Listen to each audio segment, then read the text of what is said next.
Y bueno, nosotros para continuar con esta edición, reitero, 545 de Repasando, tenemos de invitado, un invitado especial, a cual las reiteradas las gracias por la disposición de estar a esta hora de la mañana con nosotros desde la capital dominicana. Hoy conversamos en esta entrega sobre el nuevo Código Penal. Recordar que ya a partir de mañana se reinicia, ¿verdad? El doctor citaba, que es nuestro invitado en el día de hoy, el doctor Ricardo Rojas León, experto en materia constitucional y sobre todo en derecho procesal. Y nos decía que bueno, ya esta es la cuarta ocasión que uno espera que sea la vencida. Así que nuevamente, doctor, la bienvenida para esta segunda parte de la entrevista. Y dejaba una pregunta sobre el tapete. Hablaba de que dentro de las nuevas necesidades en materia de justicia social están los delitos que cometen los menores. Uno sabe que los menores de edad que cometen delitos, pues bueno, tienen su propio código y puede ser benevolente si lo comparamos con los delitos cometidos. El nuevo Código Penal, ¿qué tipo de modificaciones hay o qué tratamiento hay para este tipo de situación? Mira, el Código Penal no incluye tipos penales cometidos por menores, porque eso está recogido en el Código del Menor, ¿no? Hay una legislación especial en materia de, de delincuencia juvenil, digamos, ¿no? Y de delincuencia de menores, que es el código del menor. El Código Penal lo que hace es que crea tipos penales que sancionan al adulto que utilice a un menor, ¿no? Es un agravante importante, una infracción importante incluso, el uso de menores para la comisión de delitos. Y de esa forma, de forma indirecta, se está tutelando al menor, o sea, se está protegiendo al menor. Usted sabe que si usted utiliza un menor para cometer un delito, hay no solamente un delito propiamente dicho, grave, sino un agravante. Entonces, el ciudadano tiende a abstenerse de utilizar a menores para la comisión de delitos. Pero lo que tú planteas es objeto, materia del Código del Menor. Hace ya algunos años, 5, 6 o 7 años, las penas a los menores se incrementaron. Siempre hay quejas en el sentido de que las penas son benévolas, muy benévolas. Yo recuerdo el caso de unos muchachos que, si mal no recuerdo, en Santiago se dedicaban a asaltar y a matar choferes. Y bueno, y Sí, todos sí, esos muchachos están en su casa sí. y uno no sabe qué están haciendo, si realmente Se se reinsertaron. rehabilitaron o si han vuelto a incurrir en delitos. Mira, es un tema un tanto delicado, porque hablábamos en principio al hacer la pregunta que precisamente tienen su código, pero la situación ha cambiado relativo a todo, en especial de que la mayoría de los delitos que se cometen son liderados por jóvenes, 17, 15, 16 años, pero ya usted ha explicado, ¿verdad? Las diferencias en el tratamiento de los mismos, pero podría usted en su experiencia, ¿cree usted que en algún momento se pueda dar un debate y que dentro de cambios, porque un código no se cambia de la noche a la mañana, fíjese usted los años que tenemos, para que pueda darse este tipo de cambios en medidas represivas, de que un menor pueda ser tratado de acuerdo a su delito como un adulto? Mira, lo que sucede es que el Código del Menor es el resultado de acuerdos internacionales firmados por la República Dominicana. Cuando usted firma un acuerdo internacional y se compromete a regular una parte de su ordenamiento jurídico, hay una serie de principios que usted tiene que respetar, ¿no? Entonces, sí, convendría sentarse a analizar el Código del Menor, ver los nuevos tipos penales que se están cometiendo, la frecuencia, ¿no? Las estadísticas, qué me dicen las estadísticas, porque yo te digo lo siguiente, mira, hay en criminología y política criminal, hay lo que se llama el gender gap, la brecha de género, que lo que me dice es que generalmente la mujer infringe menos las leyes penales, comete menos delitos que el hombre. En casi todas partes del mundo, el 93, 94, 95% de los delitos los cometemos hombres, ¿no? Y eso se refleja incluso en las estadísticas penitenciarias. 95, 96, a veces hasta el 97% de los internos son hombres, pero es que hay una realidad, el hombre delinque más que la mujer. Entonces hay una serie de teorías sobre por qué el hombre delinque más que las mujeres.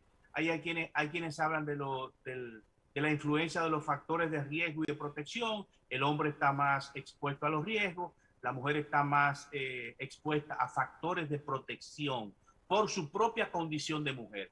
Entonces, lo mismo pasa con los menores. Entonces, una modificación del Código de Menor para aumentar las penas y debe tener en cuenta primero la normativa internacional que nosotros nos hemos comprometido a respetar, ¿no? ¿Cuáles son los criterios que está recomendando UNICEF, Naciones Unidas, cómo se ha estado manejando a nivel internacional para ver hasta dónde uno puede, por ejemplo, aumentar las penas y sobre todo ver las estadísticas, o sea, las estadísticas, ver la real incidencia de los delitos de los menores para entonces sentarse a discutir el tema, ¿no? Pero evidentemente hoy en día hay una mayor prevalencia de menores, sobre todo adolescentes, involucrados en actividades delictivas que hace 10 años, cuando por última vez se modificó el Código del Menor para aumentar las sanciones a los menores infractores.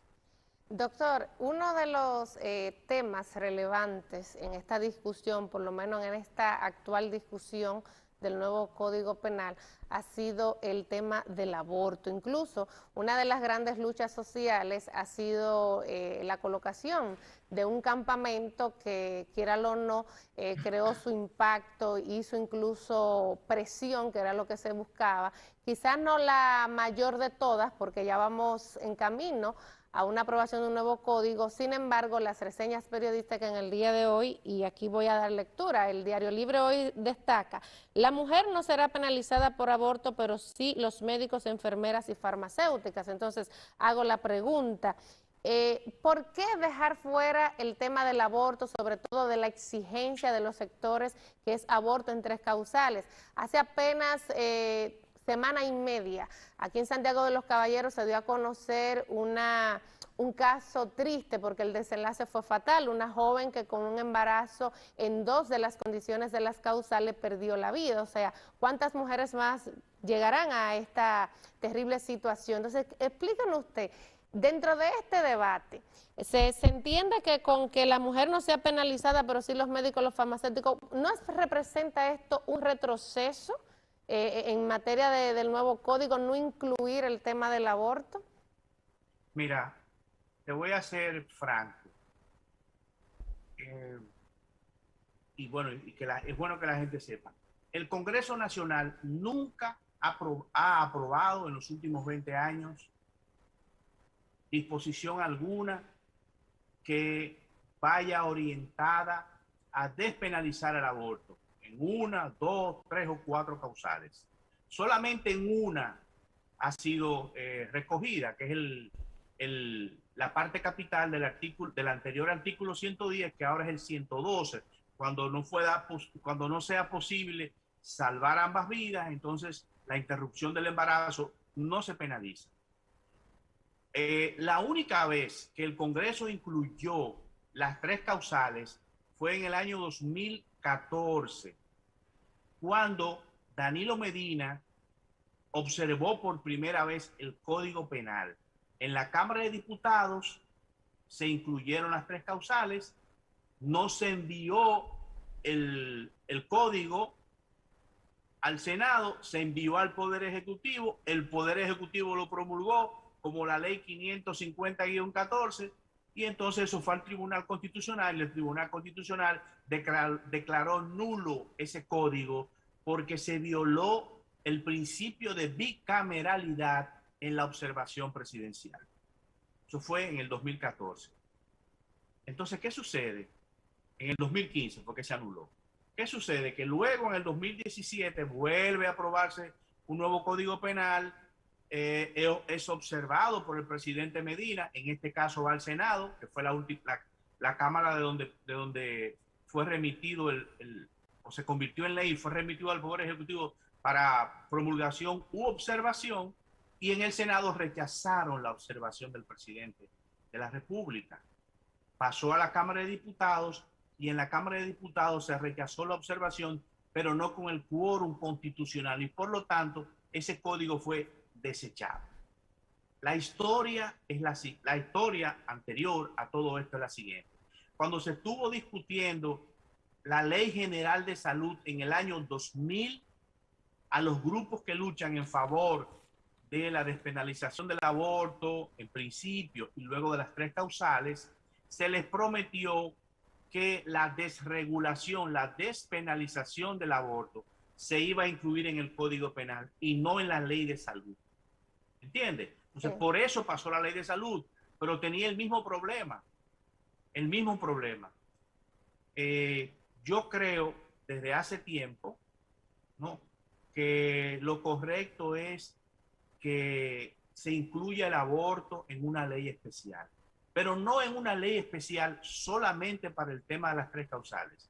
Aquí hay una serie de temas bioéticos que requieren regulación: la donación de semen, la desconexión de dispositivos vitales, ¿no? Cuando a la gente le quitan el oxígeno. O sea, tiene que haber una regulación de eso. Todo el tema de la reproducción asistida, ¿no? Aquí hay muchísimas clínicas que se dedican también a la fertilización in vitro. Yo no he visto ninguna reglamentación de tipo legal. Usted hace referencia puede haber un protocolo, pero no es suficiente porque estamos hablando de un bien jurídico importante que es la vida. O sea, aquí todo eso tiene que estar contemplado en la ley. Entonces, nosotros necesitamos, y ya concluyo, una ley que me establezca una serie de criterios, de reglas y de principios de todos estos temas bioéticos que se están discutiendo y que ya están regulados en una gran parte de los países. Mira, en España acaban de aprobar el tema de la eutanasia, ¿no? Sí, sí. Óyeme, el derecho a una muerte digna, el derecho a una muerte digna, cuando ya usted no puede ni siquiera moverse, no puede hablar, como en el caso, o no puede ver, no puede moverse y está acostado en una cama, como en el caso de algunas enfermedades degenerativas, ¿no? Que ocurre bastante, ¿no? Con casos de...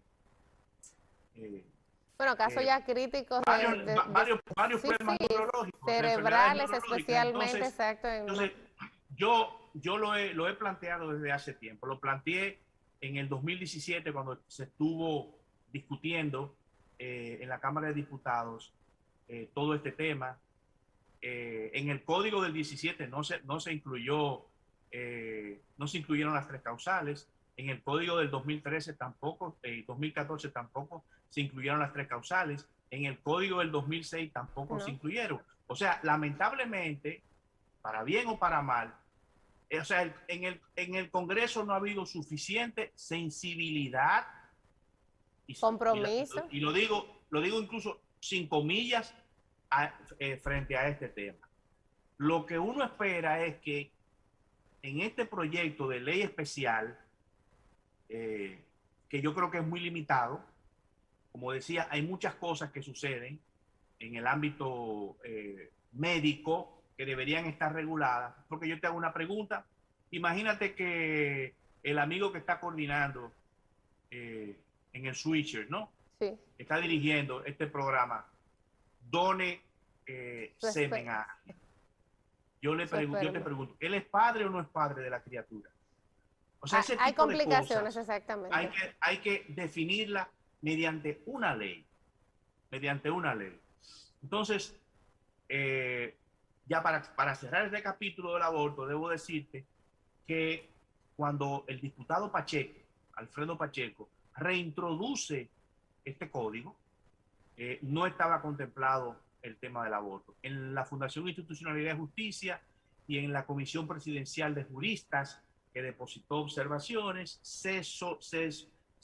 digamos que se sugirió que incorporar a este... que se incorporaran las tres causales, sin embargo eso fue rechazado.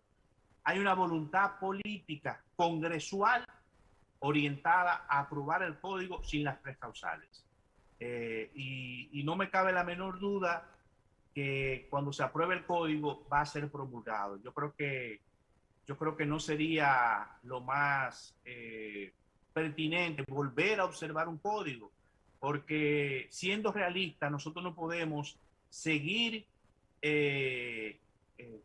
con un código viejo, o sea, dejar de tener un código nuevo por no incluir las tres causales. Ahora, vamos a discutir las tres causales donde debemos discutirlas. En una ley que tenga que ver con una serie de temas de salud, vamos a meterle velocidad a eso, vamos a generar ese debate. Pero fíjese que ha sido una de las principales objeciones de los sectores de pro tres causales, que es la solicitud social de precisamente los sectores feministas, activistas sociales que precisamente promueven este tipo de temas, de que no sea ley especial. Incluso cuando usted está haciendo el detalle de todo lo que conlleva una ley especial, ya incluso de materia estamos hablando reproductivas, que no se separan necesariamente de un aborto y tres causales, pero sí son otros aspectos en materia de reproducción. Usted hablaba ahí, por ejemplo, de reproducción asistida, que es una realidad. Se habla, incluso hasta dentro de estos temas bioéticos estarían, por citar algo, hasta las propias células madre, que aquí se usan. ¿Me entiendes? O sea, es un tema muy amplio. Entonces, ahí en esa amplitud, quizás vamos a decir que mi objeción es que son temas que tienen sus vínculos, pero no están dentro de una tal vez necesidad tan inmediata como un aborto y tres causales, a razón de los casos que hemos visto. Y aquí tenemos víctimas y recientemente en Santiago tuvimos un caso, y quizás la objeción misma es que se ha tratado como una ley especial, pero también está el otro contraste que usted cita. O sea, si seguimos en este debate, ¿cuándo tendremos un nuevo código penal frente a otras necesidades en materia de justicia social? Mira, yo lo que te digo es lo siguiente. O sea, yo no veo realmente esa gran dificultad en que se puedan incluir las tres causales. El tema es que hay un tema de realismo. O sea, en la primera votación en la Cámara, la votación fue 146-14. O sea, 11-1. ¿No? Entonces uno tiene que, yo creo que cuando uno se plantea objetivos, sobre todo a este nivel, uno tiene que saber realmente cuál es la realidad. La realidad actual, y no estoy desmeritando el movimiento de las tres causales, ni le estoy diciendo levante su campamento o no dejen de plantearlo, no, sigan planteándolo, pero la realidad actual, lo que yo veo, porque he estado trabajando muy de cerca en el Congreso, al igual que por ejemplo José Lorenzo Fermín, como lo citaba, al igual que Finjus, es que ahora hay menos condiciones para incluir las tres causales dentro del código. Oye lo siguiente, en el Congreso anterior, dominado por el Partido de la Liberación Dominicana, había una franja, una cantidad más apreciable de legisladores que eran partidarios de las tres causales que ahora. O sea, es un tema de realismo, puede sonar crudo, triste, pero esa es la realidad, con esa realidad que tenemos que movernos. Y me parece que la prioridad en estos momentos es ver cómo sacamos un mejor código. Y ya habrá tiempo, porque la realidad también se va a imponer, de comenzar a empujar ese proyecto que se sometió, ¿no? Que lo sometió creo que el diputado Maldonado de la Fuerza del Pueblo, que ya hay una comisión que lo está estudiando, comenzar a empujar el tema de las tres causales ya en una ley especial. Bueno, lo que sí, exacto, lo que sí hemos visto en materia congresual, más allá de los debates propios de este tema, es la incoherencia de algunos políticos que prometieron algo en campaña, ahora es otra, la falta de ese compromiso, que es lo que precisamente ha llevado que en este contexto actual esto se esté discutiendo y que se siga planteando una ley especial, porque la esperanza era que precisamente el año pasado, un año electoral, con las promesas ya asumidas por una gran cantidad de políticos que hacen presencia en el Congreso, entonces, y lo que vemos es eso, esta incoherencia, pero no vamos a apartar porque es un tema largo, si nos ponemos a hablar quizá en materia del aborto y todo lo demás en este nuevo Código Penal. Vamos a hablar ya en los minutos que nos restan, la importancia de esta pieza jurídica a nivel social, ¿cómo impacta esto el Estado de Derecho? Bueno, yo te diría que lo impacta de manera positiva porque al final un código penal lo que hace es que tutela bienes jurídicos, prevé la comisión de delitos. Te pongo este caso. Hace unos años hubo una estafa piramidal, que fue la de Telex Free. Sí, sí, hace varios Y yo años. recuerdo haber escrito un artículo diciendo, titulado Telex Free, una laguna de punibilidad. O sea, tú o yo podemos mañana hacer otra pirámide y eso fracasa y no nos pasa nada, porque eso no está contemplado como tipo penal. No hay una ley que sancione las pirámides fraudulentas, ¿no? Las estructuras tipo Ponzi. Eso no existe. Es como, por ejemplo, la desaparición forzada de personas. El tipo penal de desaparición forzada de personas todavía no existe en el ordenamiento jurídico porque no se ha aprobado el código. El caso de Narcisazo, un caso muy famoso, ¿no? Del año 94, que no fue adecuadamente investigado, que fue a la Comisión Interamericana de Derechos Humanos y de ahí pasó a la Corte Interamericana, y la Corte Interamericana falló y le dijo al Estado Dominicano: usted tiene que investigar ese caso, ¿no? Hay una sentencia de la Corte. Sí, sí, la recuerdo. Y la República Dominicana ha hecho caso omiso a esa sentencia de la Corte que nos ordenó investigar el caso de Narcisacio, que fue un caso de desaparición forzada de personas. Entonces nosotros hemos firmado dos convenios internacionales, una convención de Naciones Unidas contra las desapariciones. la desaparición forzada de personas, como también hemos firmado una convención mundial contra la tortura y los tratos crueles, inhumanos y degradantes, y también una convención interamericana. Y sin embargo, todos esos tipos penales todavía no existen.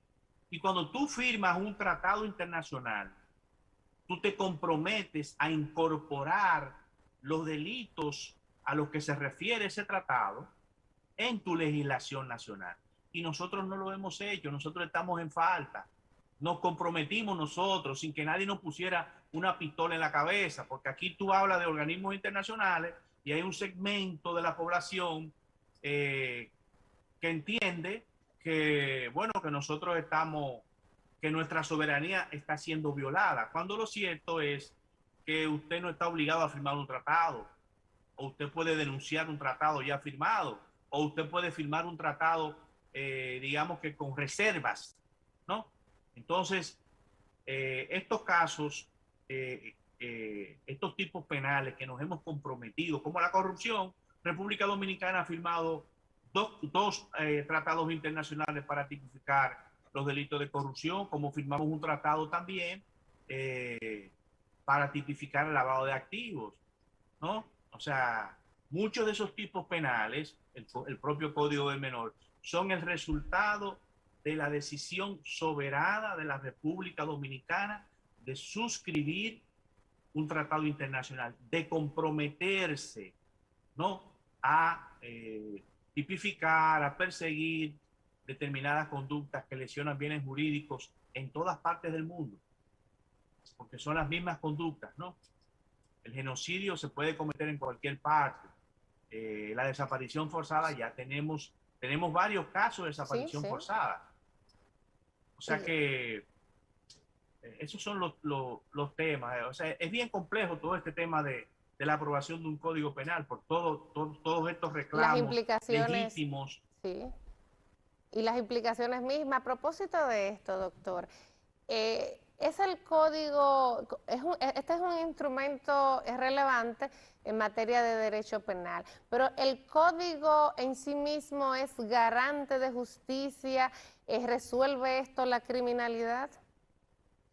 Mira, oye lo siguiente. El código lo que hace es que prohíbe conductas u ordena conductas. Tiene una serie de principios que son protectores. Es más, oye lo siguiente. Los códigos penales son garantes, porque el código penal lo que hace es que le dice al Estado, óyeme, tú solamente puedes perseguir por robo a una persona que haya robado. Tú solamente puedes perseguir por homicidio a una persona que le haya quitado la vida a otra de manera dolosa, ¿no? Voluntaria, ¿no? Eso es, o sea, ya en ese sentido, el Código Penal es un instrumento garantista. ¿Por qué? Porque te limita esa capacidad que tiene el Estado, ¿no?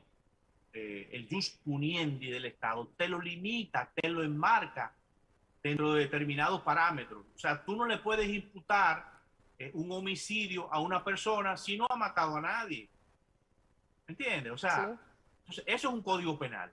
Por eso, Franz von Liszt, en su Tratado de Derecho Penal de 1882-84, ¿no?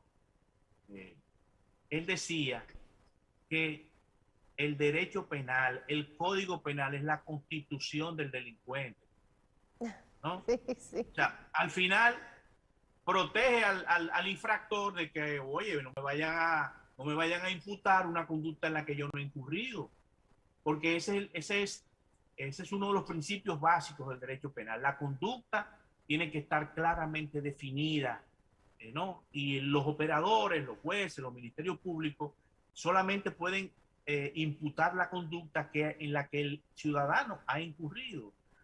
¿Entiendes? O sea, tú no Sí. le puedes imputar golpes y heridas a una persona que lo que ha hecho es insultar a otro, ¿no?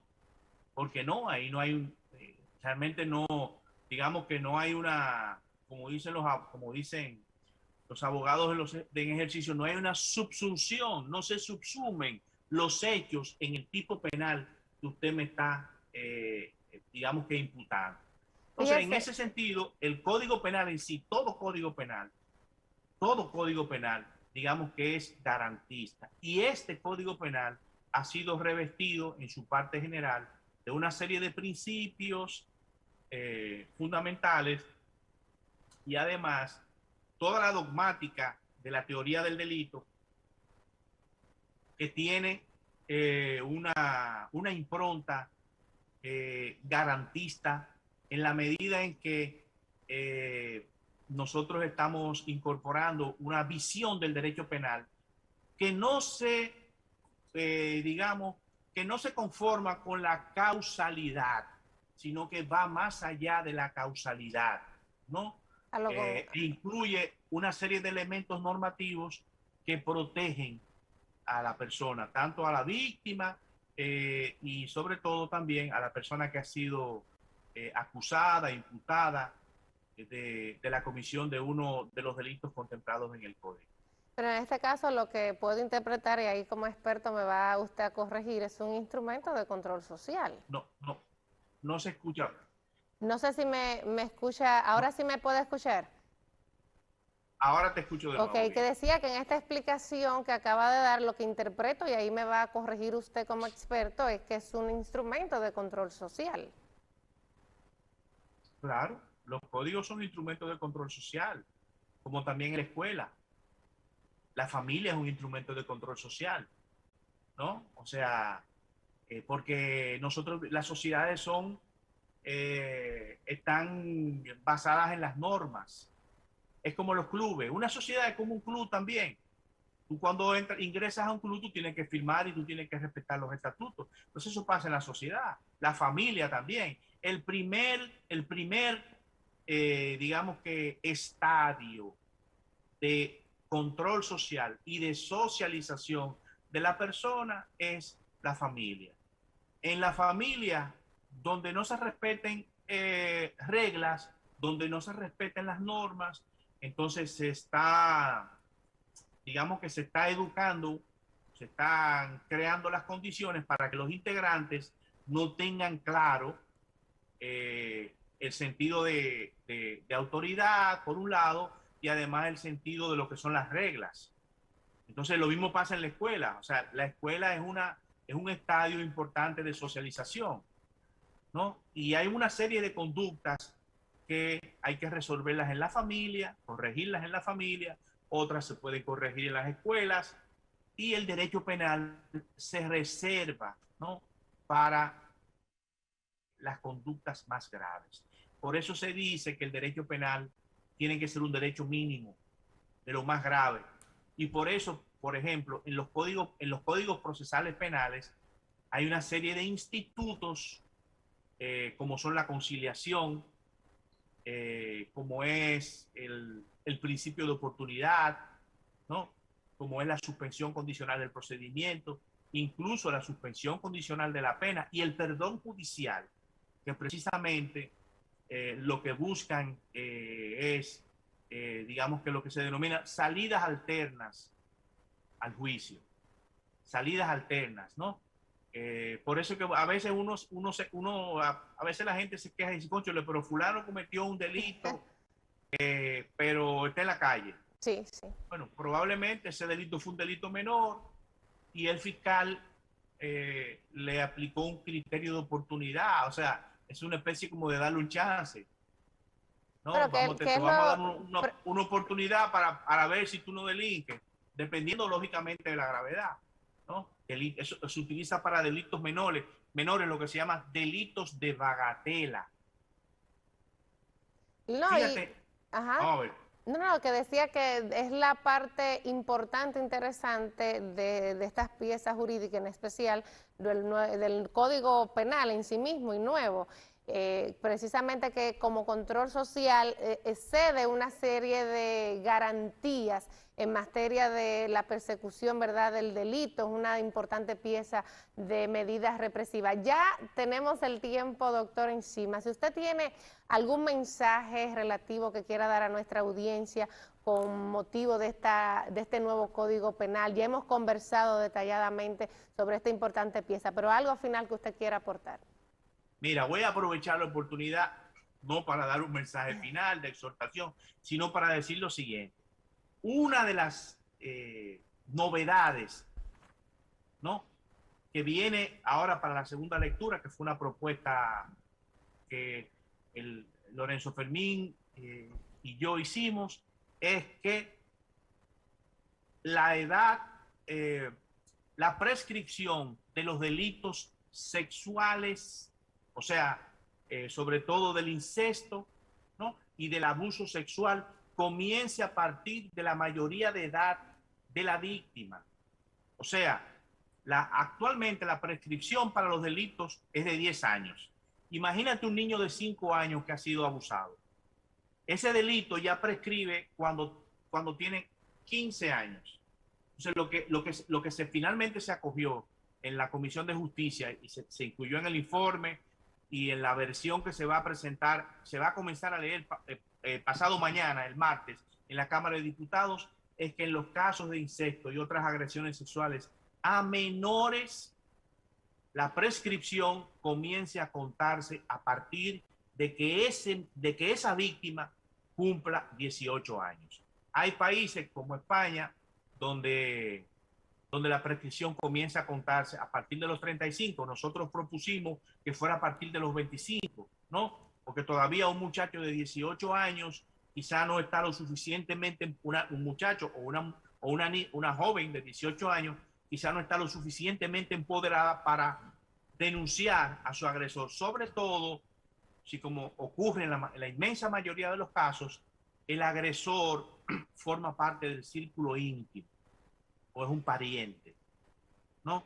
Entonces, pero bueno, es un paso importante. No, incluso es uno de los temas relevantes de las innovaciones de este código, sobre todo en temas tan delicados y sensitivos como son los delitos de violación sexual. Agradezco de verdad, sería un tema que dejaríamos abierto en una posible invitación futura porque es un tema muy importante y relevante en cualquier sociedad, importante para la nuestra que se encamina hacia este nuevo código. Así que agradezco de verdad que sí la disposición del doctor Ricardo Rojas León.